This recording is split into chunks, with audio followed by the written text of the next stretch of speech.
Hello, hello, BreakerBroke23 here. Today in this video, I'm going to show you the top 5 Bluetooth receivers going into 2024. Okay, so in order to save time, I'm going to put links to these devices down below. I'll put factory links down as well as some Amazon links, and I believe one or two of these may have some promo codes as well. So let's start out with the RS BlueMe HD. Coming in at number 5, I have the RS BlueMe HD. This is a nice sounding receiver. It has a very natural sound. It is not overemphasized in any of the highs, mids, and lows. An excellent soundstage, great separation. I like the construction. We have a permanently mounted antenna that is adjustable, multifunction on-off button on the front panel, RCA outputs on the rear, and optical output on the rear as well, with power input. This is a great device. I really like the sound of it. It comes in at number 5 though because it has low RCA or preamp level output. This comes in at almost about half of all of the other devices. And what that means is when you use this unit on your receiver, you're going to end up turning your volume up higher than you normally would. It's not as loud, or it doesn't have enough preamp output as, say, an aftermarket CD player, DVD player, or cassette deck. And that's what we want. So coming in at number 5, the BlueMe HD. At number 4, I have the Levadio DS200 Pro. I like the construction of the device. On the front panel, we have an SMA mounted antenna, so you can actually take this off and relocate it if you would like. We have a MFB button, multifunction on-off button on the front. Over here, we have a little blue status indicator. On the rear panel, we have RCA outputs as well as optical output. And then over here, we have a little coaxial style DC input jack right here. And this is kind of an old style jack. And I like these a lot. I like these better than actually the USB style jacks. Okay, how does it sound? It sounds really great. This is like the rock and roll Bluetooth device out of the bunch. And what I mean by that is the mids and highs are extended. They are a little brighter than the other devices, and so that's why this comes in at number 4, but I also classify this as kind of like the Cerwin-Vega rock and roll sounding device. So if you have a system that may be a little flat and a little dead sounding, maybe this would be the one that I would recommend. Coming in at number 3, we have the Blue Dento BLT HD. Now I really like the BLT HD. I like the design on the front here.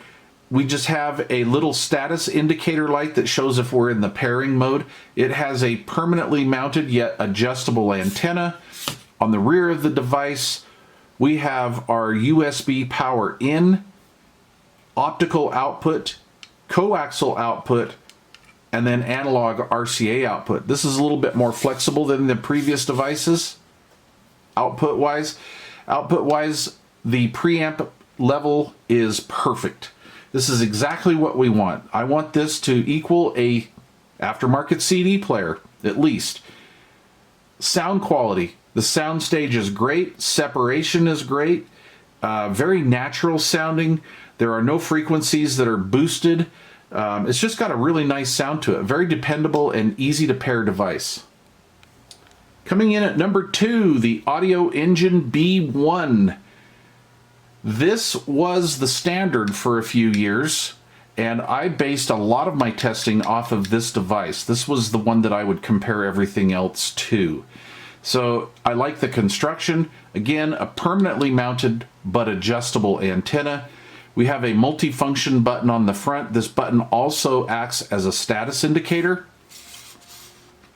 On the rear panel, we have our USB power in, optical out, and RCA analog outputs. So I really like the sound of this unit. This is very audiophile-ish. It has a great soundstage, great separation.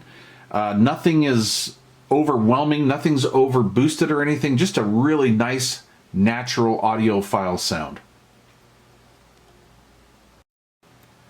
Coming in at number 1, the iFi Audio. This is the iFi Zen Blue version 2. Now I own version 1 as well. I honestly, for the most part, I can't hear a difference between versions 1 and 2. You can go to the website and check it all out. But I'll tell you where I did notice the improvement, and the improvement was the range with this new antenna that they put out. This has a really good range as far as being a receiver. I love the construction. We have a multifunction pairing button here on the front. We have a little status window here. So there's a multicolored LED behind this window, and this will change color depending on what codec you're using. Here is our pairing and paired status indicator. On the back, we have a removable antenna via SMA. Basically, you can look at the rear panel like this. This is our analog output side. This is our digital output side. We also have a switch to switch back and forth. The previous devices, all outputs work at the same time. This one's not that way. This one divides them up. So what we have over here is we have a balanced stereo output jack. We have analog RCA outputs. We have our switch that we go back and forth between analog and digital. We have coaxial output and optical output. And then again, we have that old school coaxial type 5-volt input connector. I really like that. Okay, sound on this is about as close to CD quality as we're going to get. Honestly, the last three, this one, the Audio Engine, and the Blue Dento, we're getting so close to CD quality, guys. This is just crazy. I really like the sound of this. This is a very natural sounding, a little bit brighter and more forward than the Audio Engine. Extremely clean, great soundstage, great separation, very good receiver range. As with pretty much all of these have good range. That's kind of part of the whole deal as far as making it into the top 5 selection. The iFi Audio is, well, it looks different. It's a totally different look. And I've got to be honest with you, when I first saw this device, I really wasn't all that excited about it because I'm like, well, what is this thing? Is this thing like a spaceship or something? You know what though? I like it. I like what it does. I like how it does. This is in my main listening system out in the front room. This seems to be really the standard. So that's my pick, the iFi Zen Blue version 2.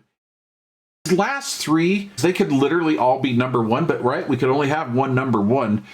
The Audio Engine B1 is the most expensive out of the bunch. I think the iFi's maybe $10 or $20 cheaper. All these prices fluctuate anyway.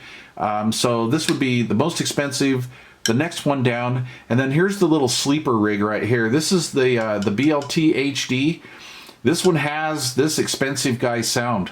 These three, like I say, they're kind of my benchmark rigs. These are the ones that I really compare everything else that comes through here to. And I use this in my main system. I use this one in my secondary system. And then this one just floats around, the BLT HD. So I honestly don't think you could go wrong with any of these devices. You know, I know what you're thinking. You're thinking, you know what? These guys have been out for a year or two. Yes, they have. But they're here for a reason. I have a dozen other devices behind me that I have tested against these, and these are still the top dog. Just because they've been around for a year or so doesn't mean that they are not good and up to date. The other ones just have not really tripped my trigger. They have just not performed and given me the sound that these three guys do right here.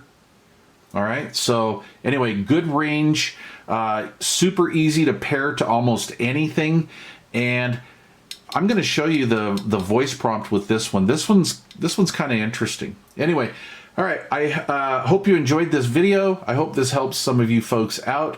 If you have not yet subscribed to this channel, please consider doing so. And again, check out the links down below. You can get all the pertinent information on these direct from the factory. Okay, I'm glad you stuck around to the end of the video, so we're going to fire this up. Just before I do that, understand, like a lot of these new Bluetooth receivers, they are always on. And what they're doing is they're kind of in a standby mode waiting to be paired back up to the device that was originally paired to it. So meaning if you're using your iPhone and you're listening to the stereo, you turn the stereo off. After about 10 or 15 minutes, this actually goes to sleep and it looks like it's shutting down. But what it is it's just kind of in this rest mode. And it's waiting for you to turn your phone back on, and then they'll all pair up automatically.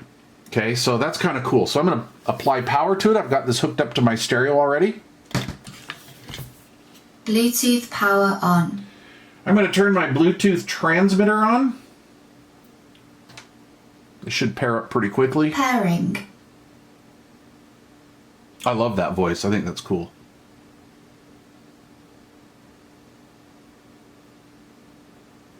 Your device is connected. Okay, that's it. You know, I get a lot of folks telling me, my devices are hard to pair. Have a little patience. Some pair right up, some take a second, because they don't all play well together, and you got to figure out, how they do that. Okay, I'm using the BTA30 Pro as a transmitter, so let's go and change some codecs. And when we change the codecs, you'll see the status window here and this change. Here we go. aptX HD. aptX low latency. aptX Classic. SBC. LDAC. aptX HD. There you go. That's pretty cool. I like that. I think that's kind of a classy touch. I will turn my Bluetooth transmitter off. Your device is disconnected. Pretty cool. Now after about 10 or 15 minutes, it'll go to sleep.